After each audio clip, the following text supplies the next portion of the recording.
બેટ બોલની વાતો. નમસ્કાર મિત્રો, સ્વાગત છે આપનું આપની મનપસંદ યુટ્યુબ ચેનલ બેટ બોલની વાતોમાં. મિત્રો, નવા એપિસોડ સાથે આપણે ફરી પ્રસ્તુત છીએ. મિત્રો, આજના એપિસોડમાં આપણે ખાસ જોઈશું કે ટીમ ઇન્ડિયા ફરીથી ચેમ્પિયન બનશે કે નહીં.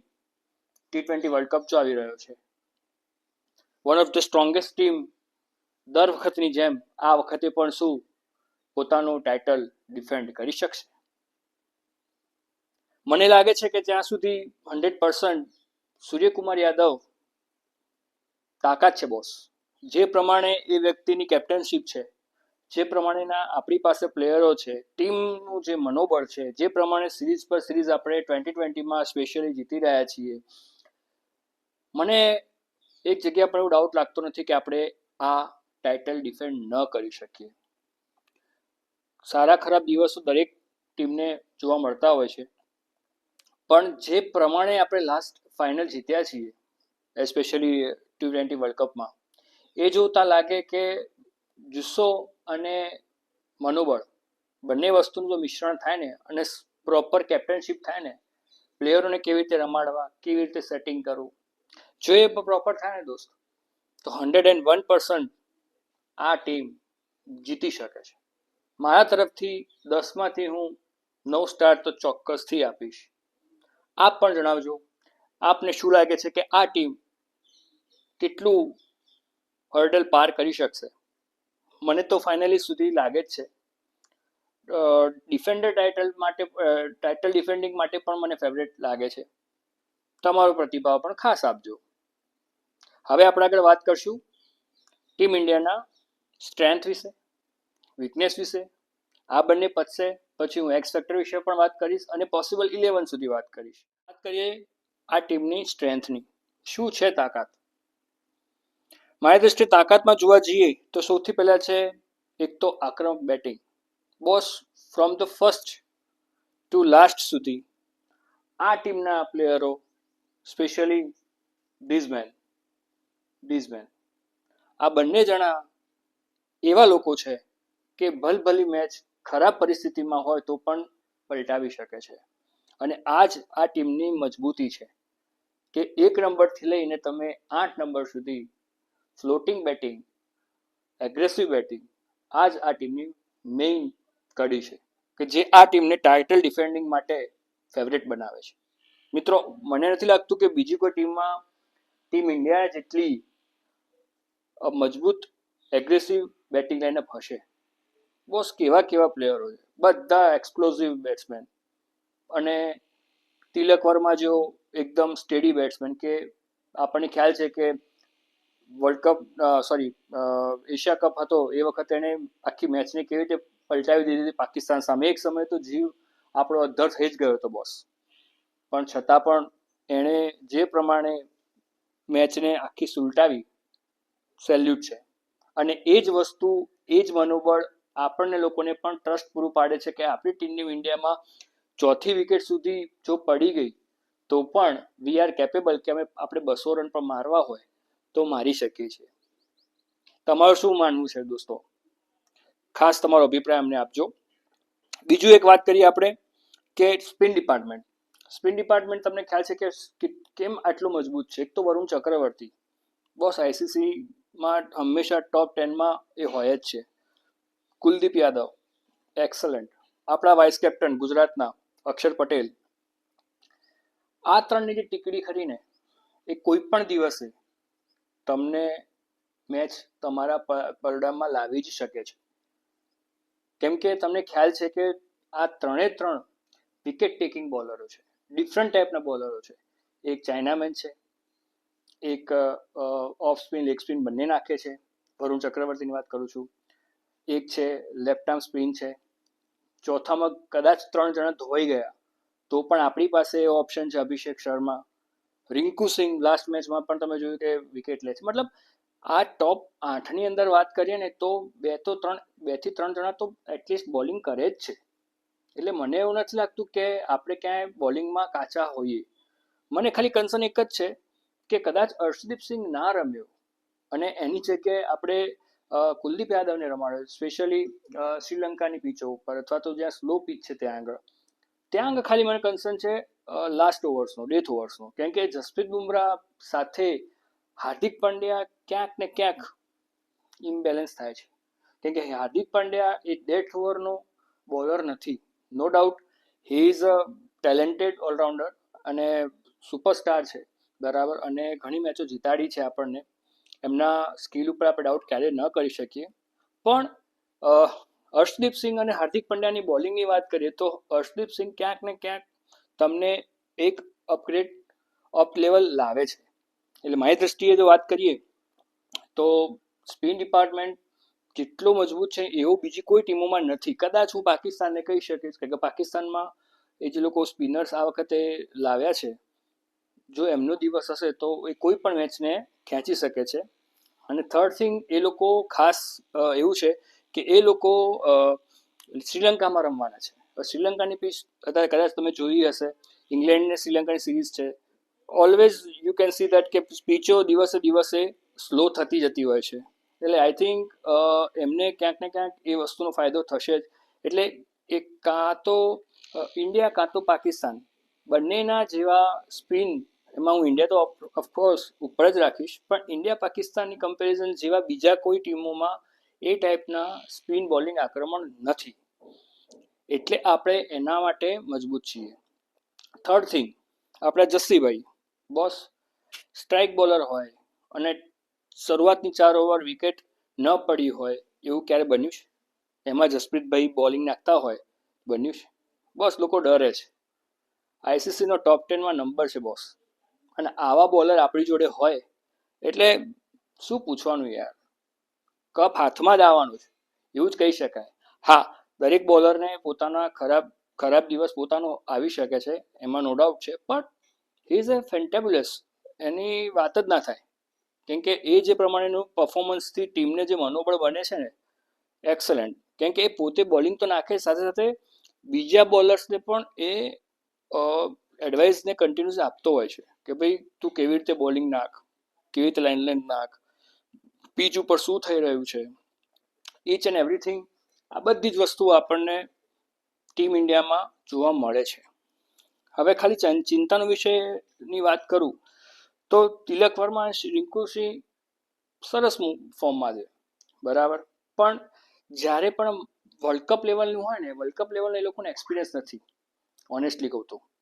હવે આના કારણે શું થાય કે એ ક્યાંક હાઈ પ્રેશરવાળી જે ગેમ હોય ને એમાં ક્યાંક ને ક્યાંક એ પોતે પ્રેશરાઇઝ થઈને વિકેટ ફેંકી પણ શકે છે.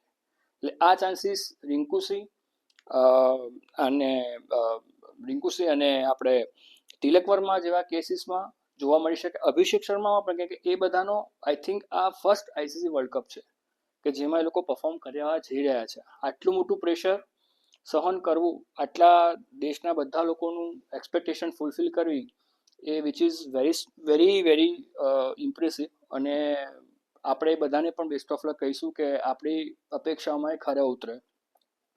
બીજી વાત કરીએ તો ટીમનું બેલેન્સ જે ખરું ને એ મોસ્ટલી હાર્દિક પંડ્યા પર નિર્ભર છે. જો હાર્દિક પંડ્યાને કોઈ પણ પ્રકારની ઈજા થઈ તો યુ નો દેટ કે ટીમના બેલેન્સ પર કેટલી ઇફેક્ટ પડે છે. કેમ કે ન ભૂતોનો ભવિષ્યથી જેવો કેસ છે. ઓનેસ્ટલી એ ટીમ ઇન્ડિયામાં એટલો મજબૂત પાયો છે, કદાચ કપિલ દેવ પછી એકમાત્ર એવું પ્લેયર હશે કે જે આટલો વેલ્યુએબલ છે, અને એ આપણી આશામાં પૂરો પણ ઉતરે છે. એટલે મને એવું લાગે છે કે હાર્દિક પંડ્યાની ફિટનેસ એટલીસ્ટ જે ટોપ ટીમો સામેની મેચ હોય એમાં તો એક્યુરેટ વાળી હોવી જ જોઈએ. ભલે પછી યુએસએ કે એવી કોઈ ટીમો સામે તમે એને ના રમાડો, it's fine to give him a rest. બાકી મારી દ્રષ્ટિએ એને સાચવવું બહુ જરૂરી છે. કેમ કે બેટિંગ અને બોલિંગ બંનેમાં સતત 100% આપતો હોય છે. ફિલ્ડર જોરદાર છે, બરાબર, બોલિંગ જોવાની જરૂર નથી. બેટિંગમાં પણ હમણાં જ જોયું કે 18 બોલમાં એને 50 રન આપણે ન્યુઝીલેન્ડ સામે માર્યા. So he is a irreplaceable player, to be honest. એટલે મારી દ્રષ્ટિએ આ બે પાસા જે ખરા, એક તો મિડલ ઓર્ડર અનએક્સપિરિયન્સ છે અને હાર્દિક પંડ્યાની ફિટનેસ, આ બંને વસ્તુનું જો ફૂલફિલ થઈ ગઈ ને બોસ, કોઈ જ આનો તોડ નથી. ઓનેસ્ટલી કોઈ હોય તો તમે મને કહેજો. હવે આપણે પ્લેઇંગ 11 વિશે વાત કરશું કે સોરી પ્લેઇંગ 11 પહેલાં આપણે વાત કરશું એક્સ ફેક્ટર વિશે. એક્સ ફેક્ટર વિશે આપણે વાત કરીએ તો એક તો સૌથી પહેલાં મને વરુણ ચક્રવર્તી અને અભિષેક શર્મા બોસ બે જણા ગમે તેવી મેચ હોય, ગમે તેવી ટીમ હોય, પોતાની બાજુ કન્વર્ટ કરવી હોય તો આ બંનેને પોતાના ફોર્મમાં રહેવું જરૂરી છે. આ બંને જો ટકી ગયા ને ટીમમાં, સારી રીતે પરફોર્મન્સ આપી દીધું ને, તો ધામધૂમથી કપ આપણા ઘરે જ રહેવાનું છે. ટુ બી હોનેસ્ટ, બરાબર, એમાં કોઈ શંકાને સ્થાન નથી. આ બંનેને ટકવું જરૂરી છે. મિત્રો, હવે વાત કરશું આપણે એક અગત્યની સૂચના કે પાકિસ્તાન બોયકોટનો વિવાદ જે આપણે ચાલી રહ્યો છે એમાં ભારત સામે 15મી ફેબ્રુઆરી જે મેચ રમાવાની છે, બરાબર, તો એમાં એક એવા સમાચાર મળ્યા છે કે જો પાકિસ્તાન ગ્રાઉન્ડ ઉપર નહીં આવે ને તો ઇન્ડિયાને ઓટોમેટિકલી વોક ઓવર મળી જશે. પણ એના માટે ઇન્ડિયાને પણ કોલંબોમાં રહેવું જરૂરી છે, પીચ ઉપર રહેવું જરૂરી છે, ટોસ માટે આવવું પણ જરૂરી છે. આ બધી વસ્તુ ફૂલફિલ થાય તો એમને વોકઓવર મળશે, બરાબર, આપણને વોકઓવર મળશે અને આપણને મફતના 2 પોઈન્ટ મળશે. પણ હું આઈસીસીને એટલી જ વસ્તુ કહેવા માંગુ છું કે ભાઈ, હવે બહુ થઈ ગયું. આપણે લોકો હરાઈને હવે થાક્યા છે. હવે એમની પાસે કોઈ કારણ જેવું રહ્યું જ નથી. હવે ક્યાં સુધી એવા લોકો જોડે, લબાડો જોડે આપણે રહેવાનું?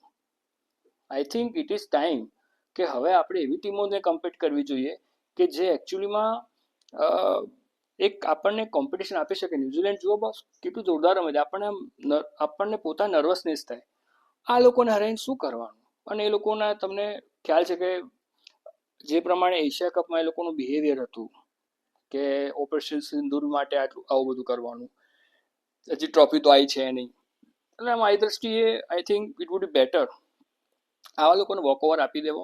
કાં તો એ લોકો જો રમવું જ નહીં, કાં તો બીસીસીઆઈમાં જો પાણી હોય ને બોસ, તો બીસીસીઆઈ સામેથી જ કહેવું પડે કે હવે આ મેચને રાખશો જ નહીં. અને એ લોકો ના કહી શકતા તો હું તો જીઓ હોટસ્ટારવાળાને કહેવા માગું છું કે ભાઈ, બહુ થઈ ગયું. હવે આ તમે આઈસીસીને જ ના પાડો, એમાં એમનું શું કહેવાય, બ્રોડકાસ્ટ કહું તો એમની હીકડી જે ખરી ને એ બધી ઉતરી જાય.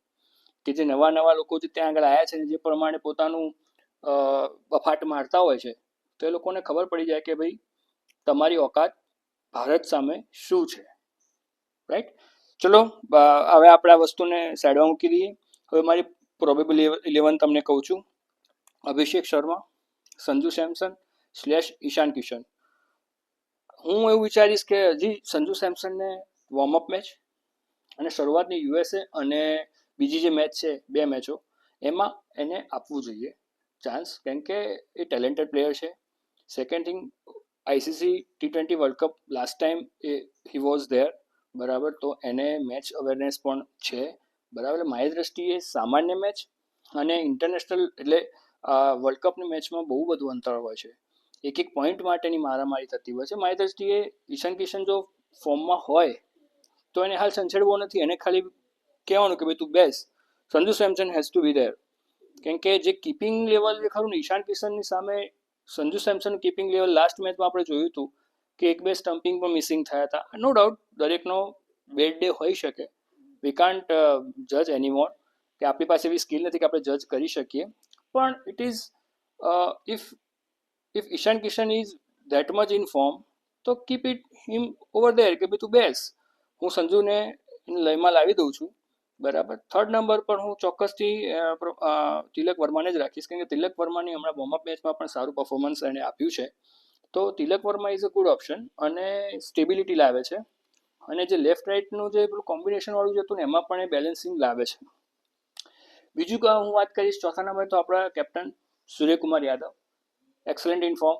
જે પ્રમાણે player of the series last સિરીઝમાં રહ્યા છે ન્યુઝીલેન્ડ સામે, એક્સલન્ટ. 5મા નંબરે હું રાખીશ કાં તો શિવમ દુબે કાં તો હાર્દિક પંડ્યા. 5 અને 6માં હું બંનેને રોટેટ કરીશ, જે પ્રમાણે પરિસ્થિતિ હોય એ પ્રમાણે, કેમ કે બંને એક્સપ્લોઝિવ છે. એટલે in any day they can run over any team. 7મા નંબર હું રાખીશ રિંકુ સિંહને. જે પ્રમાણે મેચ ફિનિશ કરે છે એ પ્રમાણે Rinku Singh is the best option for the team. 8મા નંબરે હું વાત કરીશ Axar Patel vice captain, explosive batsman. નીચેના ક્રમે આવીને મેચ જે પ્રમાણે ફાઇનલમાં આપણું પરફોર્મન્સ આપ્યું હતું અને મેચ જીતાડવામાં જે ભૂમિકા ભજવી હતી એ જોતા લાગે કે 8મા નંબરે જો આવો ઓપ્શન હોય જે મેચને પલટી શકે એવું હોય તો ટીમ ઇન્ડિયા માટે એનાથી મોટી વસ્તુ જ કોઈ નથી બોસ. 9મા નંબરે વાત કરીએ તો કુલદીપ યાદવ અથવા તો વરુણ ચક્રવર્તી. 10મા નંબરે હું રાખીશ જસપ્રીત બુમરાહ. 11મા નંબરે રાખીશ અર્શદીપસિંહ અને હર્ષિત રાણા વચ્ચે હું એ રાખીશ કેમ કે ઘણી મેચીસ એવી હશે કે જ્યાં આગળ કરો યા મરો વાળું હશે, જેમ કે ઓસ્ટ્રેલિયા છે. તો એવા સમયમાં એવો કોઈ 9મા નંબરે પણ હું એવું આશા રાખીશ કે એવો કોઈ વ્યક્તિ હોય કે જે ટીમને અપ લઈ જાય, તો Harshit Rana can be the danger move. So દોસ્તો, આ હતી મારી પોસિબલ 11. મે બી તમે કદાચ આની સાથે ઇત્તેફાક ના રાખતા હોય, તમને પણ એવું લાગતું કે ના મીરભાઈ આમાં કંઈક ના કંઈક ચેન્જીસની જરૂર છે, તો ખાસ કોમેન્ટ સેક્શનમાં જણાવજો. મારું એનાલિસિસ કેવું લાગ્યું એ પણ તમે મને જણાવી શકો છો. તમે આટલા વખતે જે મને પ્રતિસાદ આપ્યો છે, આવો નવો પ્રતિસાદ મને આપતા રહેજો, તો અમને પણ ઘણું સારું લાગશે. તમારા કોઈ સજેશન હોય તો પણ અમને જણાવજો. મિત્રો, આ છે આપણી ટીમ ઇન્ડિયાનો એનાલિસિસ. કાગળ પર તો ટીમ મજબૂત છે, પણ મેદાન પર બેટ બોલની લડાઈમાં કોણ જીતશે તમને શું લાગે છે? ખાસ જણાવજો. કોણ હશે ભારતનો સૌથી મેચ વિનર? એ પણ આપણે જાણવું જોઈએ. કોમેન્ટ કરજો, લાઈક કરજો, શેર કરજો વિડીયો જો તમને ગમ્યો હોય તો. અને રેગ્યુલર અપડેટ્સ માટે ખાસ બેટ બોલની વાતોને સબસ્ક્રાઇબ કરવાનું ભૂલતા નહીં. જય હિન્દ, જય ભારત, જય ગુજરાત.